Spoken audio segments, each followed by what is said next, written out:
अस्सलाम वालेकुम। मेरा नाम है मोहम्मद अज़हर पठान और मैं आज जश्न ईद मिलादुन नबी के मौके पर आपसे एक बार फिर रूबरू हो रहा हूँ। आज हमारे बीच कुंदरकी विधानसभा के हरदिल अजीज़ विधायक आदरणीय ज़ियाउर रहमान भट्ट साहब मौजूद हैं। तो मैं इनसे कुछ मुद्दे हैं, कुछ बातें हैं, कुछ शिकायतें हैं, कुछ गुफ्तगू है, वो मैं इनसे करने जा रहा हूँ। आप आराम से देखिए। अस्सलाम वालेकुम।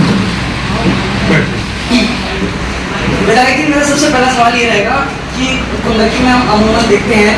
कि जो हमारा सबसे मेन इम्पोर्टेंट जो हमारे देश में सबसे ज़्यादा अगर वैकेंसी की बात की जाए या सम्मान तो वो CRPF या BSF मतलब सेना को मिलता है, ठीक है। तो हमारा मकसद ये है जो हमारे यहाँ के युवा हैं, खासकर 29 विधानसभा कुंदरकी के, तो वो बेचारे दर बदर कभी रोडों पर भागते हैं, कभी कहीं उन्हें प्रैक्टिस करने के लिए मौका नहीं मिलता है। क्योंकि इन लोगों का क्या मकसद है कि जब तक ये प्रैक्टिस नहीं करेंगे जब तक ये आगे नहीं बढ़ सकते, और जब ये प्रैक्टिस करेंगे तो इन्हें मैदान चाहिए, जो कि हमारी विधानसभा में अवेलेबल नहीं है। ये लोग इतना बेचारे उदास से रहते हैं। मैंने कई बार कई युवाओं से बात की है, क्योंकि मेरा काम ही घूमना है, मैं घूमता रहता हूँ, बात करता हूँ। तो उन्होंने कहा कि यार अजहर भाई, आप वीडियो बनाते हो, हेल्पिंग वीडियो, मदद वाली, आप हमारा विधायक जी अगर मिले तो एक सवाल रख देना कि ग्राउंड की व्यवस्था हो जाए तो ये जितने भी आर्मी वाले हैं, पुलिस वाले हैं, या बेचारे जो फिजिकल मेंटली अपने आप को स्ट्रॉन्ग करना चाहते हैं, जो अपनी विधानसभा का वर्चस्व को बढ़ाना चाहते हैं आपके माध्यम से, तो अगर आप एक प्लेटफॉर्म दे दें विधानसभा में ये मुद्दा उठा दें तो हमारे लिए बड़ी आसान हो जाएगी हमारे विधानसभा वालों। सबसे पहले मैं आपके चैनल के माध्यम से अपने सभी जहाँ तक मेरा पैगाम पहुँच सकता है, मेरी आवाज़ पहुँच सकती है, सारे आलम इंसान इस्लाम को ईद मिलादुन नबी की मुबारकबाद देता हूँ। और उसके आज इस दिन के जो कि एक हमारे लिए बड़ा खुशनसीबी का दिन है, आज की ही दिन हमारे आका सल्लल्लाहु अलैहि वसल्लम की दुनिया में तशरीफ़ लाए थे। तो जैसा कि अभी आपने जो मुद्दा रखा जो बेरोज़गारी का ख़ास तौर से है, जैसे BSF CRPF जो कि अर्धसैनिक बल कहलाते हैं, टेंथ में, या आर्मी वगैरह का मसला हो, तो यकीनन इस वक्त खाली कुंदरकी विधानसभा ज़िला मुरादाबाद या उत्तर प्रदेश ही नहीं बल्कि पूरे देश के अंदर बेरोज़गारी का माहौल है। और बेरोज़गारी अगर कंट्रोल हो, कम हो तो समझ में भी आता है, और वो तभी होगी जब लोगों को रोज़गार मिलेगा। लगातार बेरोज़गारी बढ़ती चली जा रही है। अब जैसे अभी देखा होगा कि पहले जो जॉब मिलती थी आर्मी के लोगों को, तो वो परमानेंट जॉब किया करते थे, अब संविदा पे रख रहे हैं। लेकिन उनके साथ एक भद्दा मजाक है। खैर वो चीज़ तो बड़े स्तर की है कि लेकिन आपका मुद्दा जो है वो उससे थोड़ा सा हट कर रहे हैं। लेकिन मैंने ये बात उसकी की कि जो हमारे नौजवानों को, चाहे हमारी विधानसभा हो या उत्तर प्रदेश हो या देश हो, सब जगह रोज़गार नहीं मिल पा रहा और आज नौजवान भटक रहे हैं। पहले कहा जाता था कि अगर अच्छी तालीम हासिल कर लेंगे तो रोज़गार यकीनन मिलेगा, लेकिन आज अच्छी तालीम हासिल करने के बाद में भी आज अफसोस के साथ मुझे कहना पड़ रहा है कि अगर कोई पोस्ट ग्रेजुएट है, पोस्ट ग्रेजुएट है, यहाँ तक कि अगर कोई इंजीनियरिंग भी है, आप, और मैं खाली ये हवाई दावे नहीं कर रहा, आप देखेंगे भी, देखा होगा भी कि जो 4th ग्रेड की वैकेंसियाँ होती हैं उसके अंदर वो लोग भरने के लिए मजबूर हैं। इस चीज़ से हम अंदाज़ा लगा सकते हैं कि एक पढ़ा लिखा एक जिसको हमारे देश के एक अच्छे ओहदे पर पहुँच के खिदमत करना चाहिए, वो आज ऐसे मौके पर जो है कि 4th ग्रेड के लिए अप्लाई करने के लिए मजबूर है। ये इससे हम अंदाज़ा लगा सकते हैं कि हमारे देश के अंदर बेरोज़गारी किस हद तक बढ़ी है। रही बात जहाँ तक कि ग्राउंड का मसला है, यकीनन इस कुंदरकी विधानसभा के अंदर होना चाहिए। लेकिन जैसे मैं अगर खाली ये कहूँ कि सरकार आती तो यकीनन मैं उस ग्राउंड को बनवा करके उनके लिए देता। भली सरकार नहीं है, विपक्ष में हूँ, और आप देख सकते हैं विधानसभा की मेरी अगर मेरे पास लेटर जो दिया है मैं उसकी भी कॉपी दे सकता हूँ। जो विधानसभा में मैंने कुंदरकी विधानसभा के लिए जहाँ मैंने कॉलेज की एक ज़िला मुरादाबाद में मैंने खासतौर से कहा ज़िला मुरादाबाद में एक यूनिवर्सिटी खुलनी चाहिए, और कुंदरकी विधानसभा के अंदर एक खेल का मैंने ग्राउंड के लिए खासतौर से मांग रखी भी है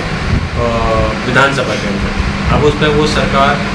कहाँ तक अमल करती है, क्या करती है, ये तो नहीं कह सकता, लेकिन इतना मैं ज़रूर कह सकता हूँ कि आने वाले समय में फिर से जब विधानसभा चलेगी इस मुद्दे को मैं मजबूती के साथ उठाऊँगा, और मेरा पूरा प्रयास रहेगा कि जल्द से जल्द यहाँ पर एक ग्राउंड बनना चाहिए, जिससे कि हमारे क्षेत्र के जो नौजवान तबका है उसको उसके ज़रिए से वो उसका लाभ मिल सके, चाहे वो जॉब में जाना चाहते हो, चाहे खेल के मैदान में जाना चाहते हो। मैं एक बार विधायक जी आपके सामने कुछ तथ्य रखने की कोशिश करूँगा।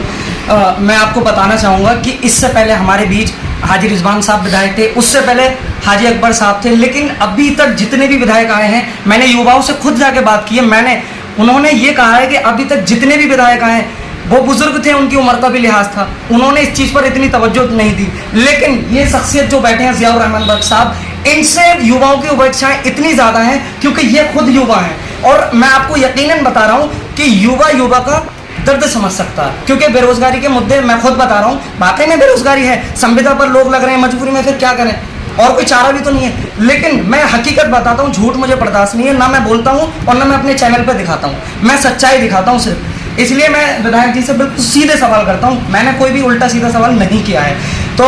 इनसे, विधायक जी से मेरा ये सवाल और रहेगा कि देश में नफरत का माहौल बहुत ज़्यादा हो रहा है। हम अभी अमूमन देखें, चाहे वो हमारा प्रदेश हो उत्तर प्रदेश, चाहे वो हमारा कंट्री भारत हो हिंदुस्तान, तो इस नफरत को किस माध्यम से हम खत्म कर सकते हैं? इस नफरत को हम जो है, आने वाली जो हमारी जनरेशन है, मैं तो उनसे अपील करूँगा, गुजारिश करूँगा कि उस जनरेशन को समझना होगा कि वो जनरेशन ये समझे, जो न्यू जनरेशन है, कि इस समय पर जो लड़ाई झगड़े का माहौल पैदा किया जाता है चुनाव आने के समय पर, और अपनी राजनीति चमकाने के लिए, अपनी चुनाव को जीतने के लिए, सरकार बनाने के लिए, और मुझे ये बात कहने में कोई संकोच नहीं है, आज प्रदेश और देश के अंदर का भारतीय जनता पार्टी की सरकार है, तो वो जो उस हद तक उन्होंने नफरत फैला दी है कि आज हमारे नौजवानों के साथ में, हमारे बुजुर्गों के साथ में मॉब लिंचिंग होती है, और उनके साथ में जो मॉब लिंचिंग हो रही है, जो उनके साथ में एक भीड़ का इकट्ठी होकर आती है और उनको किसी भी नाम पर मार देते हैं या जिंदा जला देते हैं, ये बड़े अफसोस की बात है। और नौजवान तबके को ये सोचना चाहिए, चाहे खास तौर से जो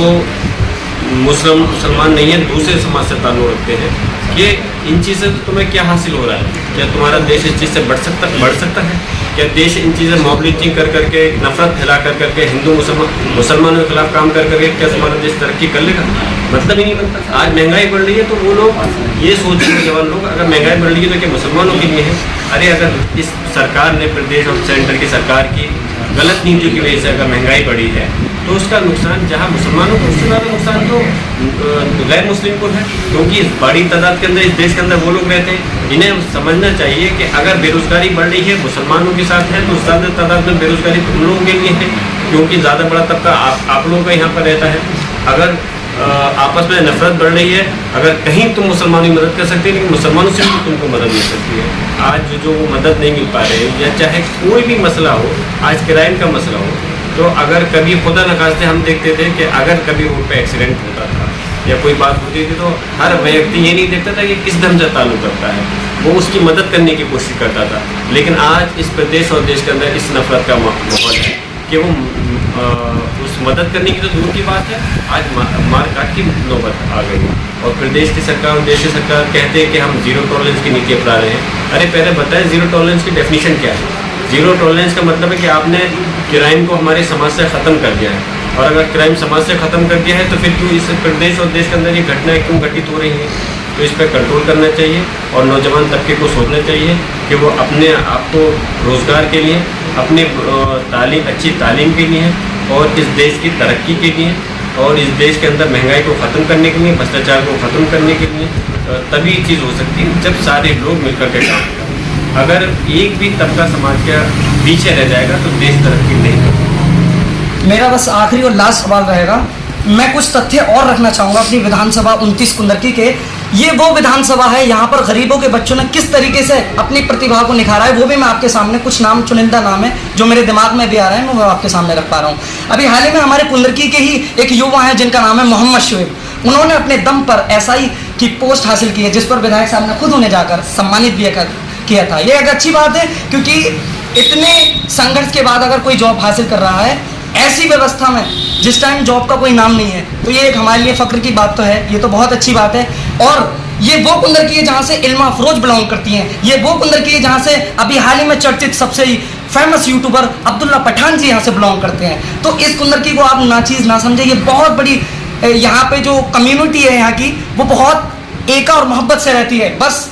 मेरा आखिरी सवाल यही था कि विधायक जी, आप यहाँ के जो काबिल बच्चे हैं जिनके अंदर वाकई में प्रतिभा है, आप उन्हें क्या मंच प्रोवाइड करा सकते हैं, आप उन्हें क्या ऐसी व्यवस्था करा सकते हैं जो वो यहाँ से यहाँ पहुँच जाए? आप कोई ऐसी व्यवस्था करा दें।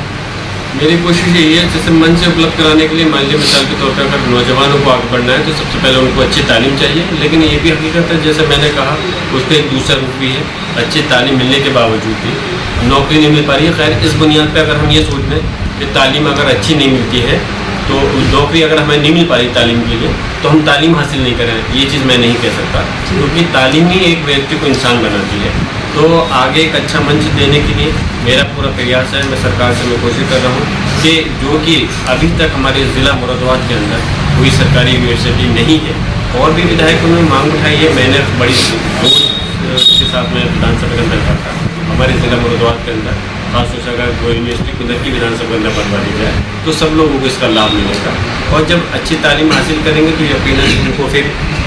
आगे जाने का, नौकरी में जाने का मौका भी मिलेगा। और बाकी रही बात कि कहीं जैसे जो भी चीज़ हो सकती है, मिसाल के तौर पे एक खेल की ग्राउंड, खेल का ग्राउंड जो होगा उसका मतलब ये नहीं है कि वो सिर्फ नौजवान खेलेंगे, उसे खेल करके वो क्रिकेट में भी आगे बढ़ सकते हैं, हॉकी में भी जो देश का हमारा गेम है उसमें भी आगे बढ़ सकते हैं। उसके अलावा जो आदमी के लिए जो मेडिकल वगैरह में एथलीट वगैरह जो दौड़ की जरूरत पड़ती है तो उस चीज़ से मुक्त होगा चाहिए। बाकी इसके अलावा जो भी मैं समझता हूँ नौजवानों की जो ज़रूरत है, मेरा प्रयास रहेगा बस ये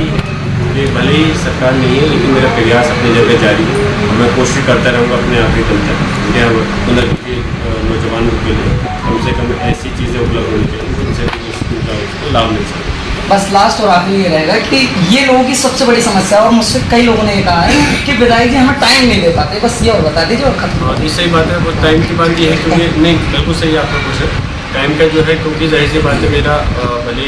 मैं विधायक यहाँ से हूँ और क्षेत्र मेरा रिहाइश मेरी संबल है, तो इसलिए उस टाइम को दूर करने के लिए मैंने एक अपना ऑफिस जो अभी फ़िलहाल टेम्परेरी यहाँ पर बना हुआ है, लेकिन उसमें भी अभी जितनी ज़्यादा मुझे बैठना चाहिए उतना ज़्यादा मैं नहीं यहाँ बैठ पाया, और उधर की चुनाव के नगर निकाय के चुनाव के बाद में तो थोड़ा सा कमी रही है। अब मैं अपना एक कार्यालय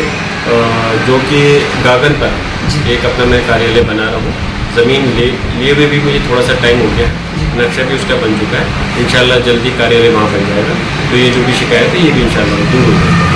बहुत बहुत शुक्रिया ज़ियाउर रहमान साहब अपना समय देने के लिए और विधानसभा के लोगों की समस्या सुनने के लिए बहुत बहुत शुक्रिया। हम उम्मीद करते हैं कि आप विधानसभा के हर शख्स की समस्या सुनेंगे और जो इनका क्वेश्चन था कि टाइम नहीं दे पाते उसको ख्याल रखेंगे।